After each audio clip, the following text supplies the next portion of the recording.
اس بات کی طرف تھا کہ اے لوگو، جو تم حج بیت اللہ کر کے مینا میں میلہ سجاتے ہو اور وہاں پر قبائلی فخر و مباحات میں پڑ جاتے ہو، جو اپنے آباء و اجداد کے بڑے بڑے قصے سناتے ہو،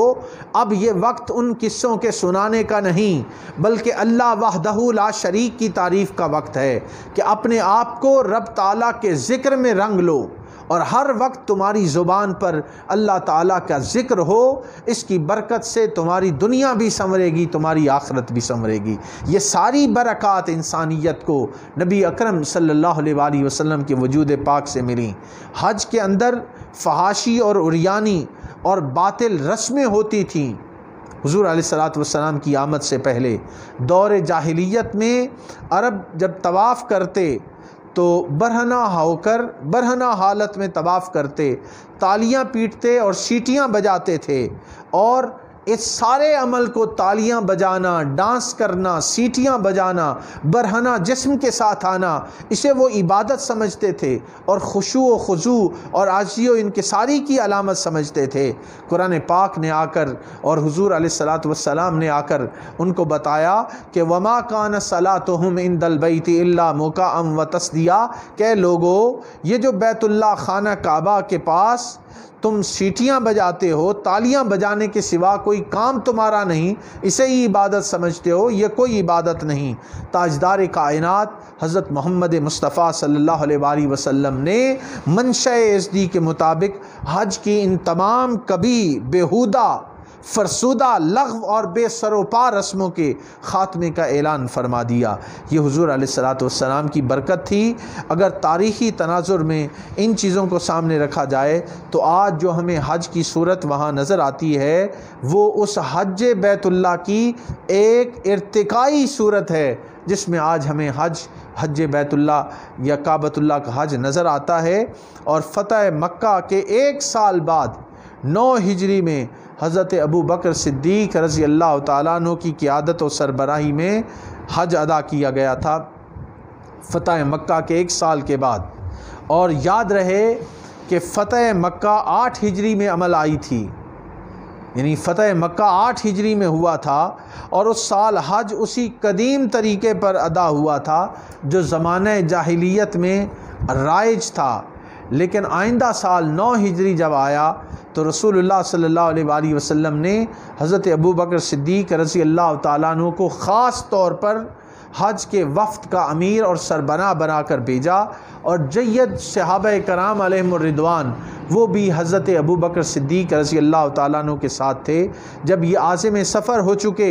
تو پھر سورہ توبہ کی وہ آیات نازل ہوئیں جن کے اندر تفصیل کے ساتھ حج کے احکام بیان کیے گئے ہیں، اور جس کے اندر دور جاہلیت کی ان رسموں کے خاتمے کا اعلان تھا۔ جب حضور علیہ الصلوۃ والسلام کو وہ آیات آپ پر نازل ہو گئیں تو آپ نے حضرت علی شیر خدا رضی اللہ تعالیٰ عنہ کو اپنا نمائندہ خاص بنا کر ان آیات حج کو مجمع عام کے سامنے خطبے کی شکل میں تلاوت کرنے کے لیے مدینہ منورہ روانہ فرمایا۔ تو حضرت علی شیر خدا رضی اللہ تعالیٰ عنہ پیچھے سے روانہ ہوئے اور جا کے قافلے سے جا ملے، اور پھر اس کے نتیجے میں کیا ہوا کہ یہ جو 9 ہجری کا حج تھا، تاریخ کے اوراق میں یہ بات محفوظ ہے کہ 9 ہجری کو حج بیت اللہ 2 طریقوں سے ہوا۔ کفار اور مشرکین جو اس موقع پر موجود تھے 9 ہجری میں، انہوں نے قدیم آبائی طریقے سے اپنے رسم و رواج کے مطابق حج کی رسوم ادا کی، جبکہ مسلمانوں نے رسول اللہ صلی اللہ علیہ وآلہ وسلم کے متعین کردہ حدود کے اندر رہ کر مناسک حج ادا کیے۔ یہ وہ ارشاد تھا حج کے موقع پر حضرت محمد مصطفیٰ صلی اللہ علیہ وآلہ وسلم کا، وہاں پر اعلان کیا گیا نبی اکرم صلی اللہ علیہ وآلہ وسلم کی طرف سے کہ آئندہ کسی کافر اور مشرک کو حج کرنے کے لیے حرم پاک میں داخل ہونے کی اجازت نہیں ہوگی۔ تو 9 ہجری میں 2 طرح سے حج ہوا۔ مسلمانوں نے قرآن پاک کی آیات کی روشنی میں اور حضور علیہ الصلاۃ والسلام کی تعلیمات کے مطابق حج کیا، اور کفار و مشرکین یا جو باقی لوگ وہاں پہ موجود تھے عرب کے، انہوں نے اپنے اپنے طریقے کے مطابق وہاں پہ اپنی رسوم کو ادا کیا۔ پھر یہ وہ صورتحال تھی جو ہمارے سامنے آتی ہے۔ اس کے بعد پھر 10 ہجری میں نبی رحمت صلی اللہ علیہ وآلہ وسلم خود بنفس نفیس اپنے جان نثاروں کے ساتھ تشریف لاتے ہیں حج کے لیے، اور ایک عظیم اجتماع ہوتا ہے جسے خطبہ حجۃ الوداع کہا جاتا ہے۔ یہ جو خطبہ حجۃ الوداع ہے، اس کو انسانی حقوق کی ایک شاندار دستاویز بھی کہا جا سکتا ہے۔ یہ ہیومن رائٹس کا وہ چارٹر ہے عالمی سطح پہ جو نبی اکرم صلی اللہ علیہ وآلہ وسلم نے خطبہ حجۃ الوداع کے موقع پہ عطا کیا۔ یہ فصاحت و بلاغت کا عظیم شاہکار ہے اور اپنی مثال آپ ہے۔ اس میں حضور علیہ الصلاۃ والسلام نے قبائلی تفاخر اور عصبیت اور سماجی طور پہ جو اونچ نیچ کے باطل تصورات تھے ان کے خاتمے کا اعلان کیا، اور عرب و عجم کے جو جھوٹے امتیازات تھے ان کے خاتمے کا حضور علیہ الصلاۃ والسلام نے اعلان فرمایا۔ طبقاتی عدم مساوات تھی جو معاشرے کے اندر، اس میں خاتمے کا اعلان فرمایا، اور حتمی طور پہ اعلان فرما دیا کہ کسی عربی کو اجمی پر اور اجمی کو عربی پر اور گورے کو کالے پر اور کالے کو گورے پر کوئی فضیلت حاصل نہیں ہے۔ اگر کسی کو فضیلت حاصل ہے تو وہ تقویٰ کی بنیاد پر ہے۔ یہ وہ ڈیکلریشن تھا جو نبی اکرم صلی اللہ علیہ وآلہ وسلم نے بیان کیا، اور آپ نے بڑی وضاحت کے ساتھ خطبہ حجۃ الوداع میں اس بات کا اعلان کیا کہ ہر مسلمان کا خون،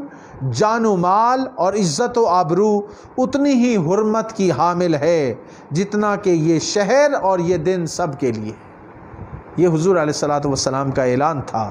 اور آپ کا یہ پورا خطبہ ہی آب زر سے لکھے جانے کے قابل ہے۔ میں یہاں صرف 2 ارشادات خطبہ حجۃ الوداع کے آپ کے سامنے رکھتا ہوں، جسے صحیح مسلم نے بھی بیان کیا گیا اور سنن ابی داؤد میں بھی موجود ہے۔ فرمایا کل شیء من امر الجاہلیت تحت قدمی، زمانہ جاہلیت کی تمام رسمیں میرے قدموں کے تلے رون دی گئیں۔ تو اس خطبہ حجۃ الوداع میں جاہلیت کی ساری رسموں کے خاتمے کا اعلان کر دیا گیا۔ اور دوسری بات تھی المسلم علی المسلم، مسلمانوں کا مسلمان پر حق ہے۔ حضور علیہ الصلاۃ والسلام نے اس شاندار خطبے کے اندر سود کے خاتمے کا انقلابی اعلان فرمایا، اور آپ نے اپنے چچا حضرت عباس کے واجب الادا سود کی منسوخی کا اعلان بھی فرمایا، اور کہا کہ صرف مال جو اصل مال ہے وہ واپس کر دیا جائے، اور میرے چچا بھی وہ سود نہیں لیں گے۔ یہ نبی اکرم صلی اللہ علیہ وآلہ وسلم کی عالمی سطح پر وہ تعلیمات تھیں جس نے عالمی سیاست پر، اخلاقیات پر اور معیشت پر گہرے اثرات چھوڑے ہیں، اور عدل و مساوات کے حضور علیہ الصلاۃ والسلام نے اعلیٰ معیار عطا کیے ہیں اور اصول عطا کیے ہیں۔ اور یہاں پہ جو ایک بڑا بنیادی نقطہ حضور علیہ الصلاۃ والسلام کا پیش نظر رکھنے والا ہے، وہ ہے انسان کے خون کی حرمت۔ معزز حاضرین، یہ بات سمجھنے والی ہے کہ انسان کے خون کی حرمت اور اس کی عزت و آبرو کا تحفظ حضور علیہ الصلاۃ والسلام نے اس کا ذکر کیا۔ امام ابن ماجہ نے اپنی سنن میں بیان کیا ہے، حضرت عبداللہ بن عمر بیان کرتے ہیں کہ رأیت رسول اللہ صلی اللہ علیہ وآلہ وسلم یطوف بالکعبۃ ویقول ما اطیبک واطیب ریحک ما اعظمک واعظم حرمتک والذی نفس محمد بیدہ لحرمت المؤمن اعظم عند اللہ حرمت منک مالہ ودمہ وان نظن بہ الا خیرا۔ ارشاد ہوتا ہے، حضرت عبداللہ بن عمر بیان کرتے ہیں کہ رسول اللہ صلی اللہ علیہ وسلم کو ہم نے کعبہ کا طواف کرتے دیکھا، اور آپ صلی اللہ علیہ وسلم کعبہ سے مخاطب ہو کر فرما رہے تھے کہ تو کتنا پاکیزہ ہے،